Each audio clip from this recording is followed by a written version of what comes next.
Իլ-դը-Ֆրանսի գործընկերները Երևանի քաղաքապետարանին առաջարկում են մայրաքաղաքի փոքր կենտրոնի որոշ փողոցներում սահմանափակել երթևեկությունը, այն դարձնել միայն հետիոտնի և հասարակական տրանսպորտի համար։ Առաջին քայլով առաջարկվում է դա անել Հանրապետության հրապարակին հարող Աբովյան, Նալբանդյան և Արամի փողոցներում։ Առաջարկը դեռ ուսումնասիրվում, վերլուծվում է։ Հայ-ֆրանսիական քննարկումները վերաբերում են Երևանի փոքր կենտրոնի շարժունակության հայեցակարգին։ Նույն համագործակցության շրջանակում մշակվել է նաև առանձնացված ավտոբուսային գծերի ամբողջական երթուղի, որը նոր վարչական շրջանից պետք է հասնի Մալաթիա-Սեբաստիա վարչական շրջան։ Երթուղու մի մասն արդեն իրագործվել է։ Հունիսին փոփոխություններ կարվեն հետևյալ փողոցներում։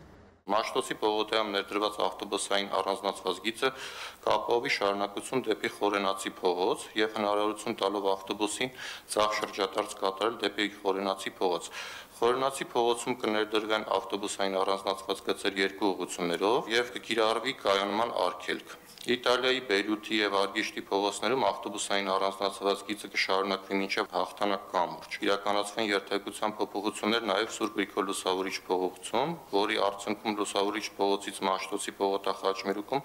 կավելացվի երթևեկելի գոտի թույլատրելի ուղղությամբ դեպի ձախ Հաղթանակ կամուրջի ուղղությամբ, ինչի արդյունքում ձախ շրջադարձ մեջված ճանապարհատվածում կիրականացվի երկու երթևեկելի գոտուց։ Հետո Մաշտոցի պողոտայում կուսումնասիրվեն երթևեկության հոսքերը և ըստ այդմ կփոփոխվեն լուսացույցերի ռեժիմները։ Երթևեկության փոփոխություն կարվի Սարյան փողոցում, որ խցանումները կրճատվեն, մեծանա երթևեկության միջին արագությունը։ Երթևեկության փոփոխություն Սարյան և Մոսկովյան փողոցներում, որի արդյունքում երթևեկությունը Սարյան փողոցում և Մոսկովյան փողոցի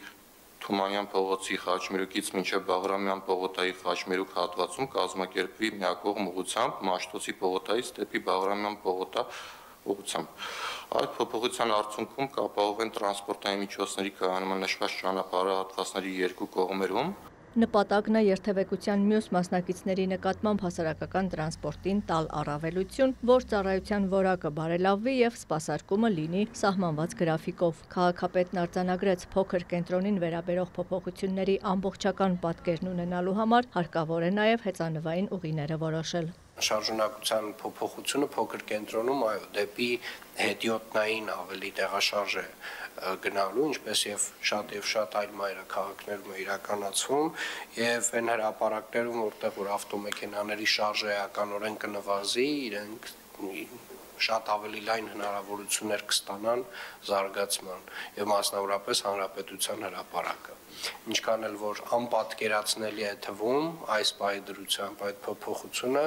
բայց ես վստահ եմ, որ նմանատիպ փոփոխություններով որ քաղաքային կոլորիտը ավելի է, այսպես ասած, ընդգծվում։ Կենդանաբանական այգին նոր կենդանատեսակներ կունենա, թե հատկապես ինչ գործակարգավարական խորհրդակցության ժամանակ չասվեց, բայց նշվեց կենդանիները կցուցադրվեն արդեն մի քանի օրից։ Առաջիկա օրերին նաև այգում հասանելի կլինի վճարովի նոր ծառայություն շրջայց գոլֆ քարով, ցանկության դեպքում նաև ուղեկցողի մասնակցությամբ, որը կկարողանա պատմել կենդանիների մասին եւ ավելի հետաքրքիր դարձնել այցելությունը։ Հայկազյանը հիշեցրեց շաբաթ-կիրակի ու տոն օրերին գործող անվճար ավտոբուսի մասին, որը մետրոյի երիտասարդական կայարանի տարածքից շարժվում է կենդանաբանական այգի ու հակառակ ուղղությամբ։ Հունիսի 1-ին երեխաների պաշտպանության միջազգային օրվան նվիրված միջոցառումները կենդանաբանական այգում կտևեն ժամը 11-ից մինչև 18-ը, մինչև 15 տարեկան երեխաների մուտքը կլինի անվճար։ Քաղաքում ամբողջ հունիսին նախատեսված են տարաբնույթ մշակութային միջոցառումներ, հիմնականում բացօթյա, մասնավորապես Հունիսի 1-ին ժամը 20-ին Ազատության հրապարակում կկայանա Հունիսի 1 օպերային աստղերի հետ մեգա նախագիծը։ Երևանի եւ մարզերի տաղանդավոր պատանի երգիչ-երգչուհիները ելույթ կունենան գալլահամերգային ծրագրի շրջանակներում օպերային անվանի աստղերի հետ։ Հունիսի 6-ից 13-ը Թումանյանի անվան զբոսայգում կանցկացվի Երևանի միջազգային բալետային 3-րդ փառատոնը։ Հանդիսավոր բացումը իրականացնի Մոսկվայի մեծ թատրոնի լեգենդար բալետային խումբը